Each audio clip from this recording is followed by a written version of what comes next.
Just about.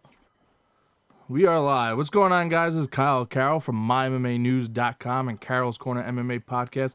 Today I am joined by Kayla Weed. Kayla, how are you doing today?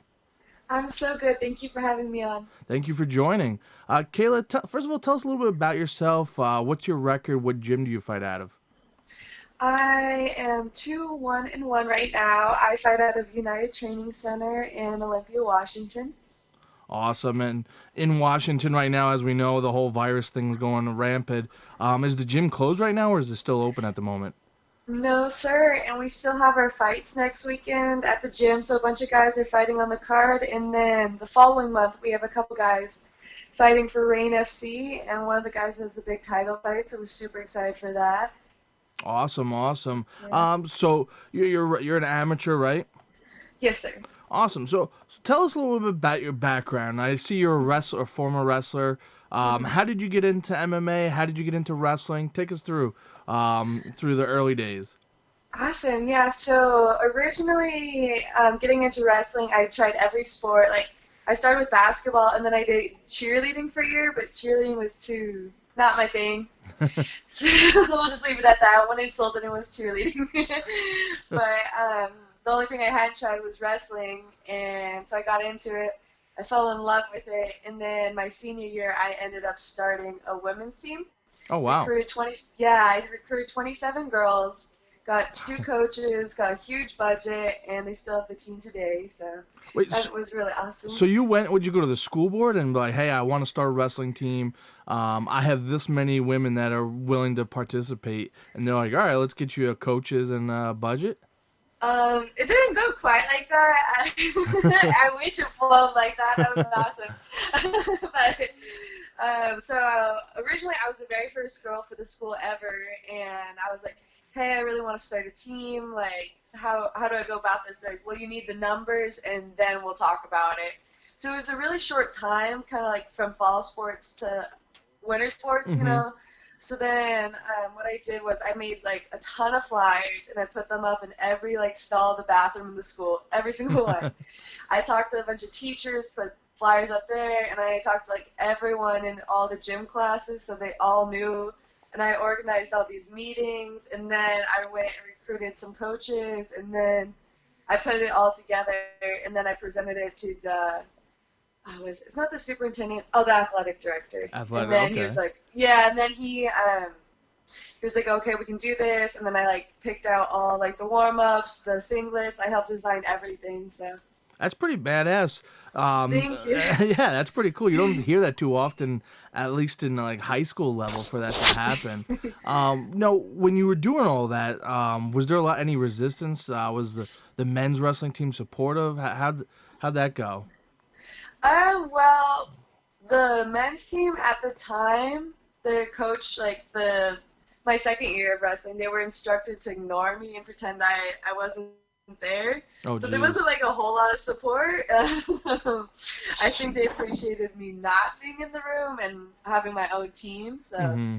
a lot of people kind of told me that was never going to happen, that we would never have the numbers. So it's really neat to see the program, how they're doing.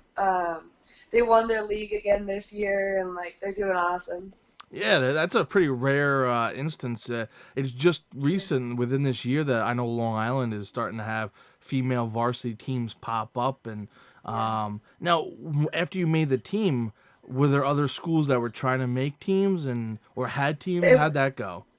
it was definitely growing. It was really neat to see because like when it was just me, like I was kind of left out. There were some other schools that had other teams, but like I felt like other teams were trying to grow to like compete with the school rivalry. So like kind of just kept growing and growing and growing, which is really awesome to see.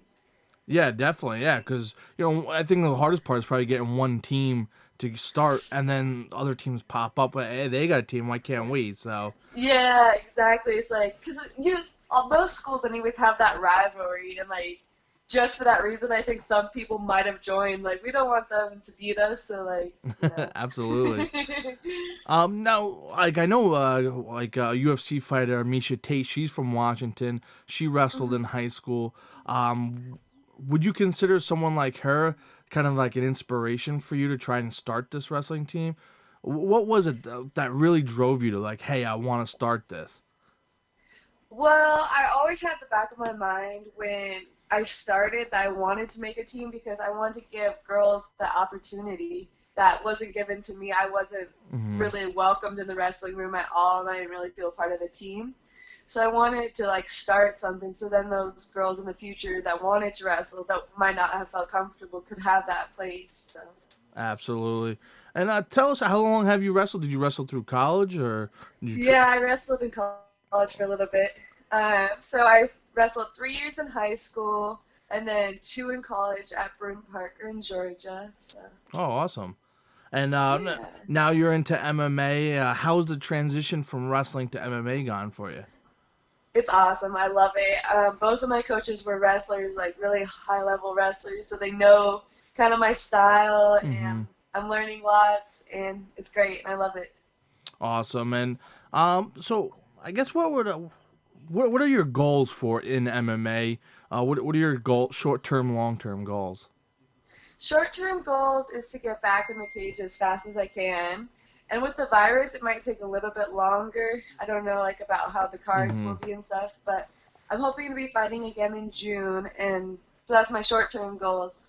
My long-term goals in the next 5 years, I want to be one of the best in the world as a pro. Absolutely. Now, is there a timetable you want? Like, I know you got to get back in there after being injured, which we're going to talk about in a minute. Is there a timetable for when you want to turn pro? I'd say within the next 2 years. Okay. And if you don't mind me asking, how old are you? I'm 22. Oh, okay. All right. So you're young. You got a bright future ahead of you. Awesome. And now I guess we'll talk about your injury. When I asked you about your injury, you said you fractured your knee and you tore something else, and it just sounded vicious. I was like, oh. I'm like, but you said you're recovering really well and you're moving on. Tell us a little bit about the injury and how recovery's been. So, do you mind if I tell you about Yeah, like the injury absolutely. happening? Okay, yeah. So the first round, it was going really well.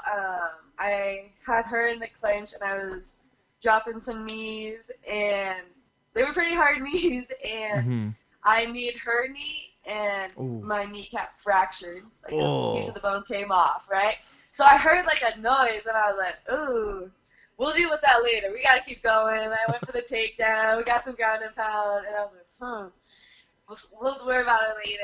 And then, so the second round, um, we're in the clinch again, and I take a step to throw her, Hmm. and it completely dislocates, Oh. and yeah, it's pretty brutal. There's a picture out there with my knee without a kneecap.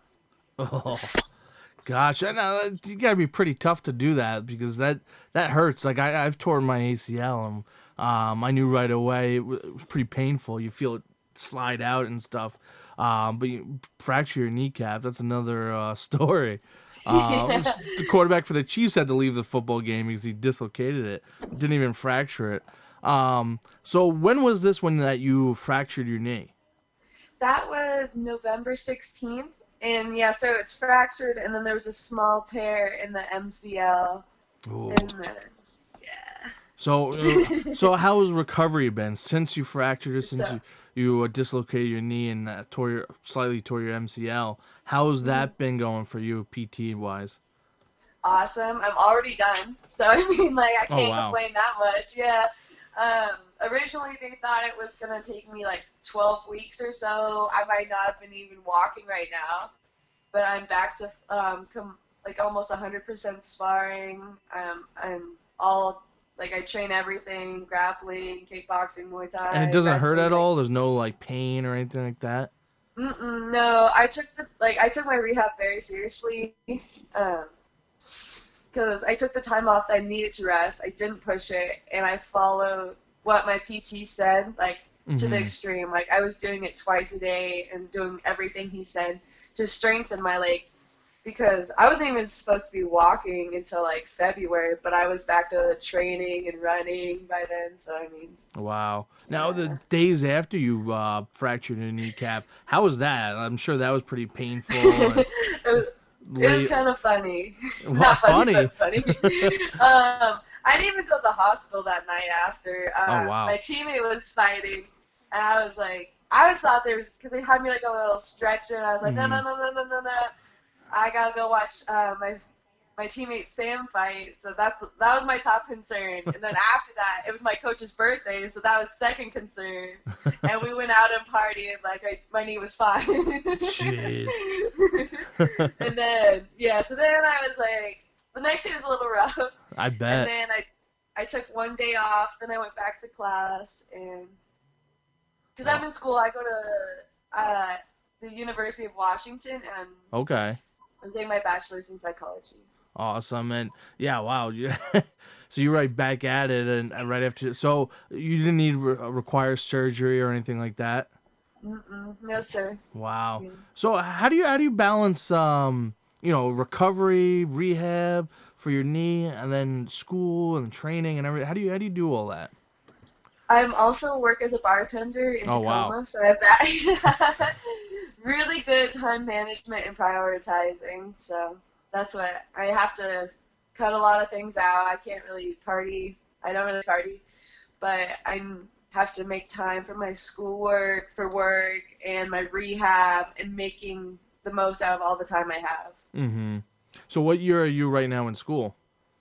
It is my senior year. I will Okay. graduate in December. Oh, awesome. Congrats. Yeah, thank you. Now, what do you want to do with your degree in psychology? Was there something you want to apply to it for sports? Is it you want to work in schools or private practice? Oops, sorry, fell down there for a second. I would like to help as many people as I possibly can. That is my goal.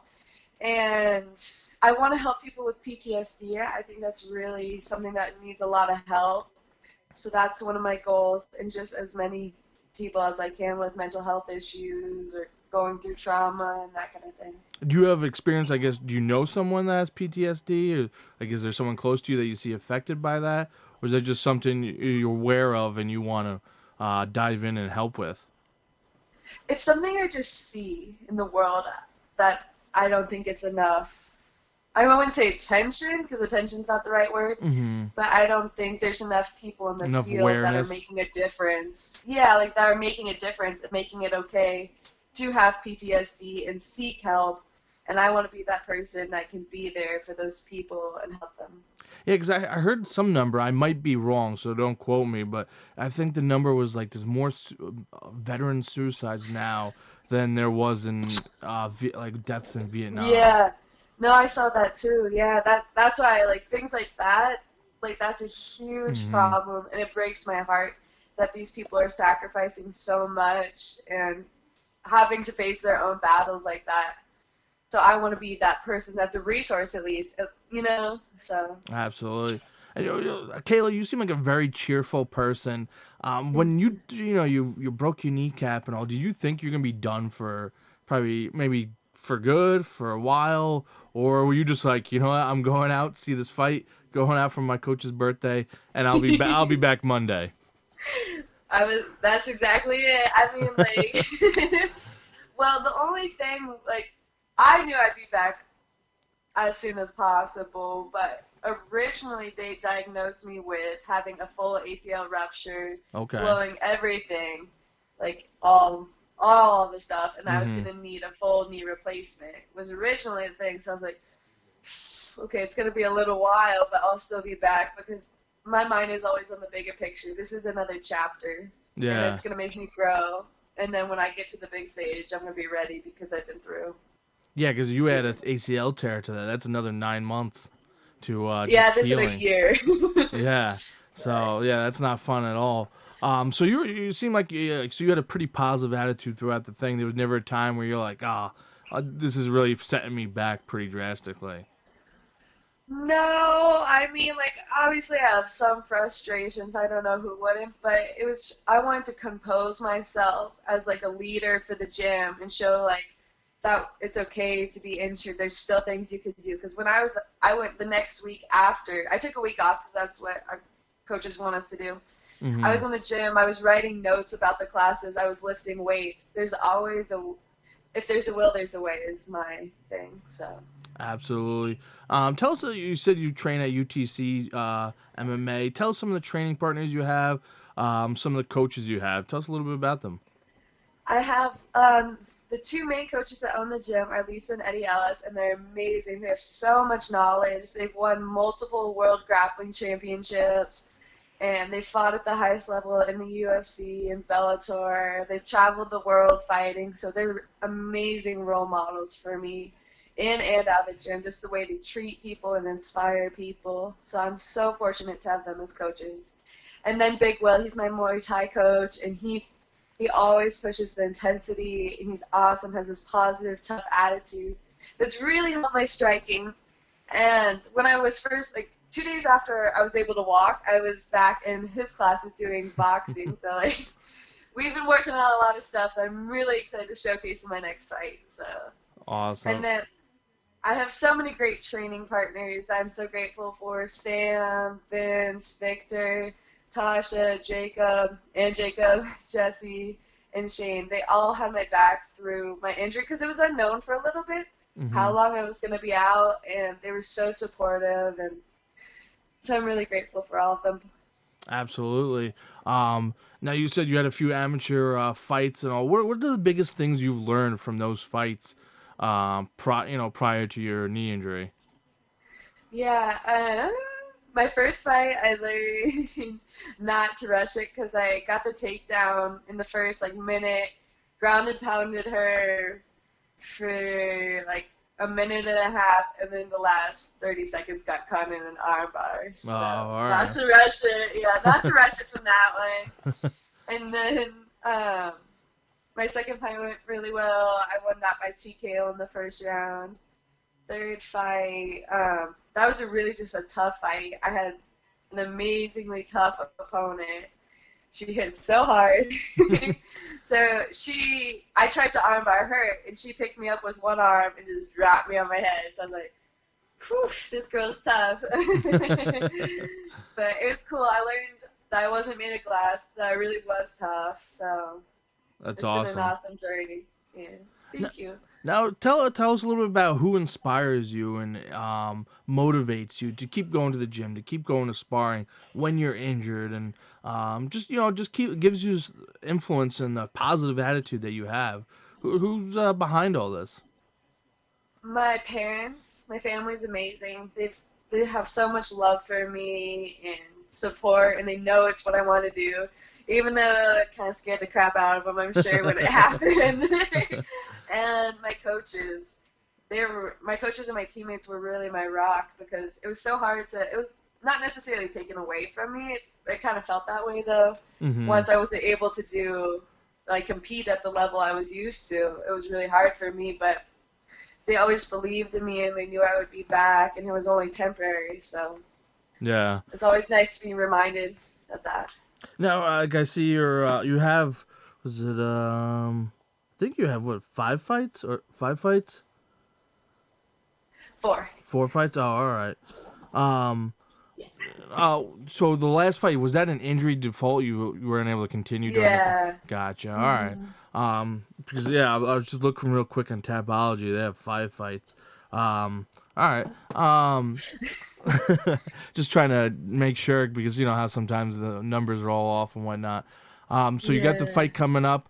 What are you trying to add to your game? Since your injury, since your fight coming up, is there anything you're adding, you're subtracting, or trying to improve on in your camp for this fight? I would say since my rehab, I couldn't kick for a little bit and I couldn't grapple for a little bit. So I've been really focusing on my boxing, which I really think is going to complement my wrestling really well. Mm-hmm. So I think that's going to be a big factor. And you fight at featherweight? I fight at 135 to 145, yeah. Okay, all right. So bantamweight to featherweight. Yeah, Awesome. anyway. Now, how tall are you? I'm 5'6". Okay, so you got a little bit of reach. It depends on the woman you're in there with. Awesome. Now, when you get in there, what kind of style would you say you have for those who haven't seen you fight? Are you very aggressive? Are you kind of, wait, let people strike, you strike, and then you take them down because of your wrestling background? Or are you just kind of counter striker? I think I pressure them, and then I take them down, and then I ground and pound until they quit. So you're brutal. Full Uh, court press. Full court press. yes, All sir. right. Awesome. Awesome. Now, are you a fan of, like, say, the UFC? Like, the UFC was on earlier this evening. Do you watch all those professional fights, Bellator, UFC, or do you kind of stay focused on mostly like one or two fighters you like, and then local scene? Uh, Definitely the local scene because it's like a little fighter community out here. That's so Mm-hmm. awesome to support. But I definitely watch the UFC. I have the app for it, so I watch those. And other than that, I normally just gonna watch random fights when I have time. I like to analyze it, or I watch fights on YouTube and I try and learn from different techniques and things like that. Awesome. Do you have a specific fighter that you follow in the UFC at all, or male or female? Um, Amanda Nunes, because I want the Okay. title. Both of them. So that's the goal. Awesome. Now, have you traveled at all to do any fighting, or have you just fought in your little area? Right now for fighting, it's been local, Okay. just like casinos and things. But for wrestling, I've went all over the country. I went to World Team Trials this last year for wrestling in Vegas, which was a lot of fun. And then um, I went all over the East Coast for wrestling, from like Kentucky, Oklahoma, Georgia, Virginia, just all over competing in wrestling. So. That's awesome. And now, what do you learn when you travel all over the country? What did you learn specifically about traveling and competing? Uh, a lot about my diet and what I need to do to prepare myself and to be focused. I spend a lot of time mentally preparing myself for competitions and getting right, I guess you could say. So that's something I learn every time I compete on what works better, what doesn't work. So, Awesome. I guess what's one thing about you that nobody knows but you'd like to share with everyone? oh, that's a really tough question.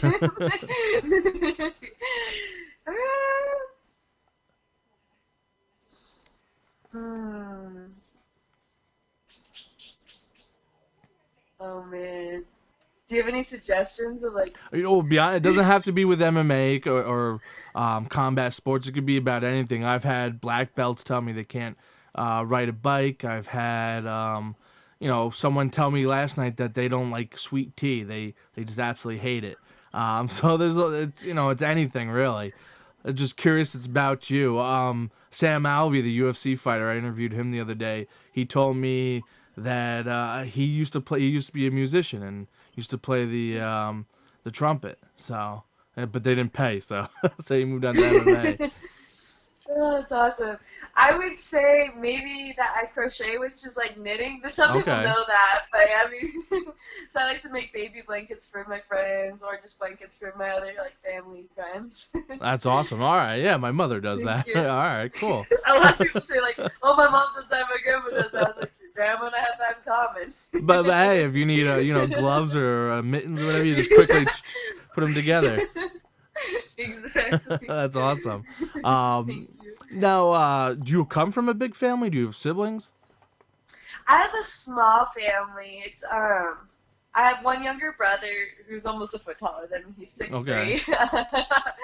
And then I have my parents, my grandparents, and an uncle. But I also have family that I don't really know in Germany and Russia and Latvia. So Okay. Cool. Um, Now, what was I gonna say? Oh, geez, I just drew a blank. Um, branding. So, as an amateur fighter, a lot of people don't start it right away, but then they eventually get hooked on because you have to pay for things to go elsewhere. How do you pay for? I know you bartend and you work, but do you do sponsorships? Do you try to find branding for yourself to try yeah, and build your name? yeah, I have a couple sponsors actually. I have Rip Life, also known as Team Reaper, that are amazing. They hook me up a lot. They have an amazing clothing line, and they also made a T-shirt, and I make part of the profit off that they sell. So that's Oh, awesome. awesome. Yeah, and then Hot Spray Massage Clinic is huge in my recovery. They have the cupping, they have amazing massages, so. And then Bad Athletics is my supplements, so I get all my supplements through them. They're super clean and keep me strong. That's all. Now, did you go out and seek them, or did they find you, or did your coaches set that up? I I found most of them, and it's really cool because Team Reaper Rip Life one, they sponsor a couple of my teammates and friends, so like they have the same opportunity as I do with the T-shirts and the hats and stuff, and it's really cool to see the support we have from them. That's awesome. Good for you. That's pretty cool because, a lot of fighters don't have, sponsoring or branding of any kind. And I asked them because they're traveling all the time. They're like, oh, I got to pay for it out of pocket, or their parents pay for it out of pocket. So, yeah, it's not easy to pay for training and stuff all the time. So, yeah, that's awesome. Good for you. Thank you. Yeah, I always just put myself out there and like try and talk to different companies. Worst they could say is no. And I'm gonna be okay, Absolutely, absolutely. I'm hoping I might have to drop the word to the. I commentate for a few promotions out here in Long Island. It's amateur promotions, but I might have to suggest them, trying to get them to bring you out here and fight some of the ladies out here. That'd be awesome. Oh, I love that. I love traveling for fights and stuff. I'd love that. Yeah, that would be awesome. Well, Kayla, is there anything else you want to mention or bring up? Anything you want to give a shout out to? Just thank you to all my family and friends and teammates that have supported me through this injury and have had my back. I appreciate you guys so much, and I'm so excited for my next fight. I hope you guys tune in. Awesome. Where's this fight going to take place, and how can people watch it? I'm not sure yet, but I will definitely post all the details once I find out. Absolutely. We're looking forward to it, Kayla. Kayla Weed here on my Carol's Corner MMA podcast. Kayla, I appreciate you hopping on and speaking with me about your tough times going through the injury and leading up to your next fight. Wish you the best of luck in your recovery and your fight coming up.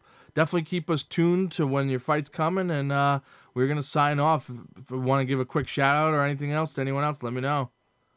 I'm good. Thank you so much for having me. Awesome. Kayla Weed here on Carol's Corner MMA podcast. We'll be on mymmanews.com. Thank you, ladies and gentlemen. We're out.